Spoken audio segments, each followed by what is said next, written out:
내가 혹시 아내랑 결혼을 안 했으면 아내가 이런 사고를 당하지 않지 않았을까. 그러니까 이게 살아남은 자의 슬픔이라고 생각하는데 그 비탄함이 너무 이루 말할 수가 없는 거예요. 그래서 40일째 되던 날 제가 너무 힘들게 지내고 있었는데 그 40일째 되던 날 편지가 하나 왔었어요. 그게 이제 아내분은 어떤 분이셨어요? 어떻게 만나셨어요? 네, 아내도 이제 제 책을 좋아해서 만난 친구인데, 그림을 좀 전공했고, 이제 그림으로 여러 가지 이제 시각 디자인이라든지 뭐 그런 일들을 했었어요. 이제 그래서 이제 좀 제 책을 좋아해줬고, 저의 세계를 무한히 인정해주는. 그래서 처음이자 마지막으로 제가 인정을 받았다는 느낌? 그 자존감을 저한테 세워준 그런 친구였어가지고, 그랬는데, 이제 좀 안타까운 일이 그냥 결론부터 말씀을 드리면 결혼을 하고 1년째 되던 날인데 아내가 이제 교통사고가 나서 좀 세상을 떠나게 됐어요. 1년 만에요? 네, 1년이었습니다. 정확히. 왜냐하면 제가 결혼을 이제 크리스마스 이브 때 경우로 결혼을 했었는데 그 결혼하고 그 다음 해에 12월 24일 날 아내가 사고가 있었고 그리고 이제 뇌사에 빠져서 12월 24일 날 교통사고가 크게 있었고 뇌사 상태에 있었고 1월 1일 날 이제 어쩔 수 없이 이제 이렇게 산소호흡기를 뗐어야 되는 그래서 아내의 기일이 1월 1일 날로 기억이 되는 것 같습니다. 무슨 일이 있었던 건가요? 지금도 너무 안타까운 게 저는 아내를 이해를 못하고 있었던 게 아내가 이제 미술을 전공하고 미술에 관련된 일을 했지만 그 일을 많이 도와줬어요. 많이 즐겨 했었어요. 뭐 미혼모 가정협회라든지 소년원에 가는 친구들을 돕고 미술 그리는 일들을 하면서 그 친구들의 멘토와 멘티가 되어주고 봉사를 많이 했었어요. 근데 저는 솔직히 제가 그런 곳에 가고 싶지 않았고 그리고 저희들도 우리 둘도 지금 살기 바쁜데 그런 일들을 하는 게 목회자로서 부끄럽지만 사실은 처음에는 결혼하기 전에는 그냥 다 이해해 줄게 다 좋아. 근데 제가 볼 때는 너무 섭섭한 거예요 그게. 그래서 투정도 많이 하고 우리 신혼인데 우리 같은 시간을 보내면 안 되냐 자꾸 원망도 하고 그랬는데 그때 크리스마스 이브인데 이제 또 봉사를 나간다고 하더라고요. 그래서 같이 가자고 했는데 나는 신혼인데 24일 날 같이 있고 싶다. 그래서 나는 싫다. 그래서 그때 크게 부부싸움을 했었고 그게 지금도 마음에 아픔으로 남는데 그래서 아내는 혼자 운전을 하고 떠났고 저는 남아 있었고 이제 그게 조금 안타깝게도 그 눈길이었는데 그게 그 눈길에서 이제 아내의 차가 전복이 되는 바람에 사고가 났었던 것 같습니다. 그래서 그때 제가 차에 탔더라면 그렇죠, 더 미안하죠. 그게 내가 운전했더라면 그게 너무 안타깝더라고요. 아유, 그 아픔을 어떻게 견디셨어요? 죄책감과 그리움과 많은 감정이 몰려왔을 텐데. 이 모든 세월들을 돌이켜봤을 때 왜 나를 만나는 사람들은 다 불행해질까? 내가 외로운 사람들한테 말을 건넨다라고 결심을 했는데 왜 내가 말을 건네면 이렇게 될까? 그래서 막 그런 생각들이 계속 반복됐던 거예요. 내가 혹시 아내랑 결혼을 안 했으면 아내가 이런 사고를 당하지 않지 않았을까? 그러니까 이게 살아남은 자의 슬픔이라고 생각하는데 그 비탄함이 너무 이루 말할 수가 없는 거예요. 그래서 40일째 되던 날 제가 너무 힘들게 지내고 있었는데 그 40일째 되던 날 편지가 하나 왔었어요. 그게 이제 아내가 멘토와 멘티로 관계를 맺고 있던 그 소년원의 그 여자 소년원의 친구가 왜 안 오냐고 이제 편지를 보냈던 거예요. 어머나. 그러면서 그 편지에 아주 퉁명스럽게 무슨 과자 누나 사와요, 언니 사와요. 왜 안 와요? 먹고 싶어 죽겠어요. 이렇게 이모티콘을 쓰고 그 편지가 이렇게 큰 종인데 딱 그 문장이 적혀 있는 거예요. 근데 그게 너무 슬픈 거예요. 그래서 그때 너무 제가 세상 울었을 때 울음을 다 울었던 것 같아요. 그게 잊혀지지가 않아요. 그러니까 저희 아내는 더 이상 없고 근데 그 친구는 거기서 쓸쓸한 시간을 보내면서 제 아내를 기다렸던 것 같고 그리고 그 투명스러움 안에 왜 안 와요? 뭐 사와요 이런 건 안에 모든 감정들이 다 농축돼 있던 것 같아요. 그 아이 찾아가셨어요? 예, 바로 그 소년원으로 찾아갔었어요. 예. 그래서 그 친구가 요청한 그 과자를 사고 한 10개 이상 100개 사고 이제 교도소 면허하고 다르게 소년원 면회는 1시간 정도 이렇게 할 수가 있어서 처음에는 그 친구가 이제 계속 말없이 먹더라고요. 말없이 먹다가 저한테 물어본 거예요. 근데 아저씨 누구예요? 그래서 나는 제 아내 이름 대면서 그 아내 남편이었다. 그러니까 이었다라고 하는 말이 걸렸었나 봐요. 그 친구가. 그래서 근데 왜 언니는 안 와요? 그래서 제가 말해줬어요. 그랬더니 이제 컵라면을 계속 먹고 있었는데 그 친구가 갑자기 멈칫하더니 컵라면을 계속 먹는 거예요. 제가 한 5개를 준비했는데 계속 끓는 물을 붓고 먹고 그게 그 친구만의 애도 방식이었던 거예요. 이렇게 먹어주는 게 자기가 그렇게 얘기를 하더라고요. 나중에는 제 아내가 그렇게 먹을 걸 사갖고 가고 좋은 얘기를 많이 하고 그랬는데 자기가 계속 언니를 고깝게 여기고 잘 먹지도 않고 그 투명스럽게 들어갔었다고. 그러니까 제가 갖고 왔던 그때 음식을 거기서 다 먹더라고요. 그게 그 친구의 위로 방식이었고 그날 그걸 보니까 그 친구의 말을 보니까 제가 모르겠다. 저를 만난 사람이 불행해지든 불행해지지 않든 그게 징크스이든 재앙이든 그래도 나는 말을 건네야 되겠다라고 해서 그날 그 원장님 이제 그걸 이제 학교라고 하는데 소년원 학교 원장님 찾아가서 저는 작가인데 친구들을 놀라운 작가를 만들 수 있습니다. 그렇게 약간 허세를 부려서 제가 그러면은 멘토와 멘티로 학생들을 가르칠 수 있게 해주세요라고 얘기를 하면서 그렇게 소년원 친구들한테 물꼬를 트고 그리고 이제 한국에는 이렇게 쉼터라고 가출한 청소년들이 머무는 곳이 있는데 그런 곳을 그냥 무작정 찾아가서 이제 글쓰기를 명분으로 만나기 시작했어요. 그게 지금까지 이어져 온 시간. 그 친구도 아마 눈물이 나올 것 같으니까 그것을 이제 입을 열는 순간 눈물이 터질까봐 아마 폭식을 하지 않았을까 싶어요. 그러니까 아마 울었었던 걸로 알고 있어요. 고개를 푹 숙였는데. 글쓰기를 잘해요. 그 친구들 어때요? 근데 상상력이 되게 무한하더라고요. 제가 그래서 그 상상력을 응원해줬고 웹소설을 쓰고 있는 거예요. 그래서 그걸 정말 감사하더라고요. 아유, 큰 유산 남기고 떠나셨어요. 그러니까. 아니 그렇게 아이들을 좀 만나면서 이렇게 메이드 인 강남이라는 소설의 모티브가 된 강남클럽에 이제 입성을 하시는 거예요? 네. 이게 좀 안타까운 사연이 원래 소설을 쓰려고 한 의도는 없었고요. 이제 제가 가출 청소년 친구들과 그리고 이제 소년원을 나오게 되면 이제 보호 관찰도 받게 되면서 이제 재사회화라고 이제 사회로 복귀를 해야 되는데 우리 사회의 구조가 조금은 제가 고등학교 때 느꼈던 그런 냉대의 시선이 아직은 남아 있는 것 같아요. 아무래도 범죄를 저질렀었고 우범 청소년들이니까 제도권 사회에서 잘 받아주지 않게 되고 그러니까 자꾸 겉돌게 되는데 그래도 뭔가 끈을 이어가려고 했었던 찰나인데 2016년으로 기억하는데 그 아이들이 갑자기 연락이 두절된 거예요. 한 10명 정도 아이들이. 그래서 제가 수소문을 했는데 한 친구 남학생 남자아이를 찾았는데 강남에서 클럽에서 이제 가드라고 이렇게 앞에 문을 지키는 그 일을 하고 있다고 하더라고요. 그래서 만났는데 왜 연락을 안 하냐, 다들 어디 갔냐라고 했더니 강남에서 있으면은 돈을 크게 벌 수 있고 연예인이 될 수 있다고 해서 모든 연락을 두절하고 여기다 들어가 있다. 그 얘기를 들었던 거예요. 그래서 이제 근데 말도 안 된다. 연예인이 된다는 건 무엇이고 강남에서 클럽에서 있는데 어떻게 돈을 버냐. 그래가지고 너무 궁금했고 연락을 하고 싶었는데 연락이 닿을 방법이 없다 보니까 이제 제가 계속했던 그런 그 운전 일이 있었고 그걸 이제 밤에 하는 이제 대리운전 그들만의 이제 강남에 밤에 있는 대리운전 일을 하면서 이제 그 친구들을 직접 찾아다니기 시작했던 게 이제 그 소설을 쓴 원인이 됐던 것 같아요.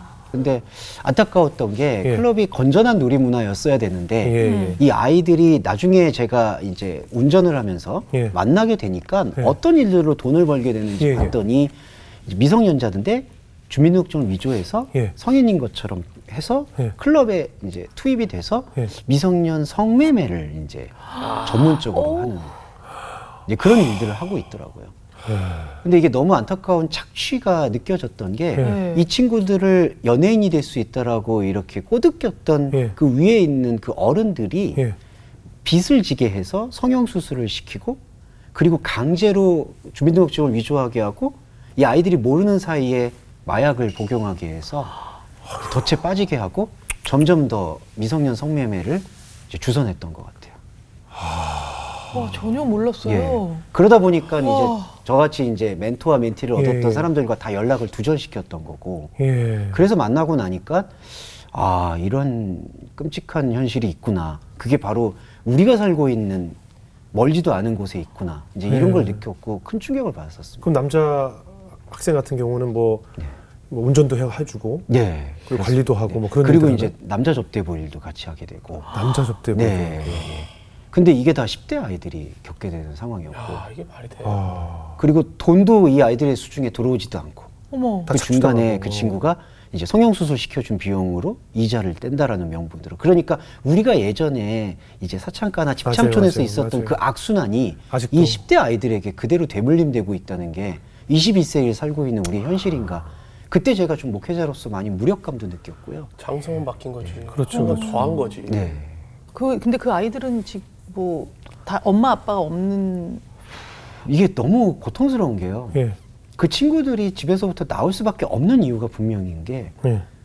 한 예를 들자면 한 친구는 그 친아버지한테 성폭행을 계속 상습적으로 당하고 있기 때문에 집으로 돌아갈 수가 없는 거예요. 없지. 돌아가면 안 되고. 그랬는데 너무 안타까운 거는 이제 쉼터나 이곳에 있는 분들은 이제 가정 복귀가 원칙이기 때문에. 근데 아무리 사정을 말씀드려도 이제 그런 부분들이 현실적으로 잘 와닿지 않으시나 봐요. 이제 그러다 보니까 집에 있을 수 없는 환경인 아이들이 대부분이었고, 이제 그러다 보니까 가출하게 되고, 가출하니까 범죄로 이어지고, 이 악순환이 계속 반복이 되니까 이제 그리고 이 아이들을 착취하는 사람들도 그런 약점을 이용했던 것 같아요. 너희들은 집으로 돌아갈 사람도 없고 보호해줄 사람도 없고 신고해줄 사람도 없다라는 게 있었나 봐요. 그럼 작가님께서 계속 그 현장을 다니면서 직접 목격하셨으니까 뭐 운전도 대신 해주고 이러면서 직접 그 목격하신 상황들이 있을 거 아니에요? 네. 그 뒷좌석에 보면은 이제 그 성매수남과 성매매를 하는 여성을 태우고 가는 일들이 저의 그런 잠입했을 때 일들이었는데, 성매수가 남이고 남자예요? 대부분 남성이었습니다. 그리고 이제 여성들이 안타깝게도 대부분이 또 10대였고요. 이제 이런 것들을 뒤에서 보게 될 때 이제 강제로 마약을 주입시킨다든지 그런 것들, 이제 그런 것들이 좀 많이 아픔으로 다가왔던 것 같아요. 직접 호텔까지 운전해 주신 거예요? 예, 그렇죠. 그러면서 그때도 어떻게든지 저도 이제 그런 것들을 막아보려고 뭐 갑자기 그때 112 신고를 해가지고 그 호텔 앞을 좀 막는다든지 여러 가지로 좀, 그리고 뭐 손님 남자분한테 손님 너무 취했습니다, 딴 데로 돌아가시죠 하고 딴 곳으로 간다든지 뭐 그렇게는 했지만 역부족이었죠, 사실은. 그렇죠. 혼자서 그 상황을 뭐 어떻게 할 수가 없죠. 그리고 또 결정적으로 이 신고를 본격적으로 하게 되면은 이 아이들한테 직접적인 피해가 올 수밖에 없는 게 원치 않았지만 일단 마약 복용자가 됐고요.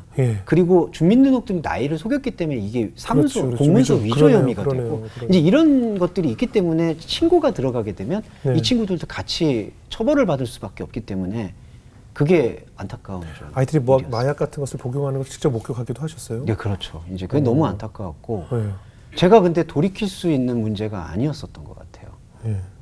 그래서 그 10명의 거의 친구가 있었는데 이제 좋은 방향으로 돌아온 친구가 안타깝지만 한 친구도 없었다는 게 저한테 제일 힘든 부분이었고 두 친구가 이제 거기서 나오게 됐는데 그 나오게 된 계기도, 한 친구는 이런 말씀드리기 참 안타깝지만 중절 수술을 너무 많이 받아서 그게 이제 이렇게 자궁을 드러내게 되는, 그래서 버려진 것이고 또 한 친구는 이제 그 PTSD라고 그게 이제 참전 군인들이 그 전쟁에 참상을 겪을 때 얻는 외상 후 스트레스 장애인데 그걸 너무 심각하게 앓고 있어서 이제 헛소리를 하게 되고 이제 거의 정신적으로 그래서 나오게 돼. 두 친구가 그렇게 나오게 되니까 제가 뭐 할 수 있는 부분들이 너무 없었고, 이게 과연 현실에 일어난 일인가? 그런 것들이 너무 고통스럽고, 그래서 책을 써야 된다라는 생각을 좀 했던 것 같습니다. 그러니까 이 현실이 너무 안타까운데 신고를 해봐야 더 좋은 역전이 안 되니까 상황이 안 달라지니까 결국 소설로 쓰셨어. 세상 사람들에게 알리게 되시는군요. 처음엔 소설로 쓸 생각이 없었고요. 이걸 르포르타주라고 해서 취재 기록으로 담으려고 했었고요. 그리고 실제로 이제 출판사와 의뢰를 했는데 이게 참 현실적이라는 게, 이게 너무 비현실적이라고 말씀들을 하시더라고요. 실제 이야기인데. 제 기록, 녹취를 다 담은 건데 그러니까 이게 너무 영화 같고 이게 무슨 남미나 다른 나라의 일들 같다. 그렇죠. 마약 청조국인 한국에서 좀 상상하기 어렵다. 저희도 지금 들으면서 지금 엄청 놀라고 있잖아요. 아니 클럽이 있다고 말하죠. 거기에 10대가 가서 그러니까 이들 일어나는지 전혀 몰랐어요. 클럽이 절대로 전부 그런 건 전혀 아니고요. 물론 건전한 문화도 있지만 이제 그 안에서 숨어들어서 하는 그런 성행하는 상황들, 예. 그런 것들이 안 믿긴다라고 해서 출판이 다 반려됐고요. 그래서 결국에는 제가 소설가기 때문에 이건 소설로 써야 되겠다 해서 소설로 쓰게 된 것 같아요. 그러니까 실제 내용은 픽션이 아닌 거군요. 네, 다 논픽션으로. 네, 네. 실제 근데 우리 이제, 사회에서 이런 네. 벌어지고 있는 일들. 네, 그렇습니다. 그래서 소설에서는 어느 정도 픽션을 넣고 예. 나머지 부분들은 근데 이제 현실에서 일어났었던 것들을 좀 같이 녹여냈어요. 그러니까 등장 인물만 뭐 이렇게, 네, 이렇게 지어서 맞습니다. 붙였을 네. 뿐이고 네. 거기에 일어나는 사건들은 전부 실제 일이었네요. 네. 그럼 그런 가출한 청소년들과 소통하시면서 우리 작가님도 신앙의 많은 또 성장과 또 변화가 있었겠네요. 네. 근데 저한테는 오히려 예. 이제 제가 저는 제 스스로를 세 번째 변화의 계기라고 생각을 하는데 예. 이 친구들이 저보다 훨씬 더 의젓한 거예요, 보니까. 그러니까 저는 너무나 충격적이고 힘들고 그리고 부모님들과의 이런 관계를 얘기를 들었을 때 이 예. 아이들이 어떻게 견딜 수 있을까? 저는 그래도 그렇게 어머니 아버님의 그래도 돌봄을 받으면서도 이렇게 우울했고 힘들었는데 네. 이 친구들은 솔직히 초등학교 때부터 버림받는 약간 사회 속에 방치가 된 건데 예. 가족과 사회 속에 근데 너무 이거를 대범하고 아무렇지도 않게 얘기를 하면서 예. 그 안에서 물론 많은 어떤 좀 안 좋은 면들도 있지만 예. 그 어떤 찬란하게 빛나는 인간에 예. 대한 긍정이 느껴지는 거예요. 예. 제가 봤을 때는 이 친구들이 죄송한 말이지만 미래가 없고 희망이 없어 보이는데 네. 이 친구들은 전혀 그렇게 생각을 하지 않는 거예요. 예. 그리고 그 순간에 사람에 대한 진심을 담고 있고 예. 저에 대해서도 진심을 열고 있고 네. 그래서 저 하나님이 저한테도 그런 진심을 열고 있듯이 나도 하나님에게 그리고 사람들에게 그 진심을 열고 다가가는 게 정말 필요하겠구나. 제가 너무 투정을 부렸구나. 내가 생각하고 있는 하나님으로만 생각했고 하나님이 내 기도를 들어주지 않으면 원망스럽고 그런 시간을 보냈구나. 그게 많이 부끄러웠고요. 이제는 그런 터널을 벗어나서 조금은 더 말을 건네야 되지 않을까. 그게 저의 신앙의 긍정적 변화로 다가왔던 것 같습니다. 그래도 작가님도 지칠 때가 있잖아요. 그렇죠. 이제 예. 이거는 또 이런 또 은혜가 있는 예, 부분도 예, 있지만 예. 또 한편으로는 이게 밑빠진 독에 물붓기라는 느낌도 좀 드는 게 이제 예. 이 친구들이 잘 아시겠지만은 안타깝지만 그런 버려진 환경 속에서 가정교육이라든지 예. 사회로부터 어떤 충고를 듣지 못하다 보니까 예. 좀 의도맞기도 많이 맞았고요. 아, 그 정도였어요? 수틀리면 때리고 그러니까 뭐 이제 힘이 워낙 세니까 제가 또 약하니까 목사님을 의도맞고 그러니까 이제 왜 뭘 물어보다 보면은 예. 네. 저도 모르게 이제 왜냐하면 이제 이 친구가 자기의 어떤 무용담을 얘기할 때 야 그러면 안 되지 그러면은 또 때리는 거예요. 그래서 이제 프랜차이즈 한참 형이 싫고 제가 아니 아니죠. 손녀인데 저의 제가 일찍 결혼했으면 어른인데. 아빠인데 그러니까 이제 이럴 때 좀 내가 이렇게 맞으면서 이러고 만나야 되나 네. 이런 마음도 있고 그리고 네. 이제 뭐 3만 원, 5만 원씩 그냥 예. 돈을 가져가는 경우도 있고 가져간다는 게 뭐? 그냥 이제 필요하다. 이제 근데 그런 것들은 저는 묻지 않고 주는 편이에요. 그러니까 너무 많은 돈들은 안 되겠지만 근데 왜냐하면은 이것도 이 친구들이 저한테서 그런 것들을 조달해 받지 않으면 이 여자 이제 청소년들은 자출 청소년들은 또 이게 채팅앱을 열고 성매매를 너무 습관처럼 하게 되거든요. 예. 그러니까 찜질방이라도 갈 돈 그런 것들을 속아둬서도 줘야 되는 또 그런 입장이 있고. 근데 여러 명이니까 액수가 클 수도 있잖아요. 예, 그러니까 막 한 달에 300만 원, 500만 원 나갈 때도 근데 있고. 뭐 어릴 때 엄마 주머니에서 이거 한 벌 받는 거라고 예, 생각하시고 빼갔으니까 맞습니다. 다시, 저도 지금 그 생각하고 제가 그때 오토바이 그거 빼간 거 있었구나. 하나님께서 다 습득하시는 거지. 그러기엔 이자가 너무 많이 넣는 이자가 많이 붙죠. 예. 네, 오토바이도 샀잖아요. 그럴 때는 조금 많이 좀 힘들고 그렇군요. 좀 답답하고 그리고 답답할 때도 많아요. 네. 왜 이러고 살까? 솔직히 왜 이러고 살까? 학교로 좀 돌아가지. 근데 이해는 되면서도 또 답답하기도 하고 뭐 그런 일들이 좀 계속 진행되고 있습니다.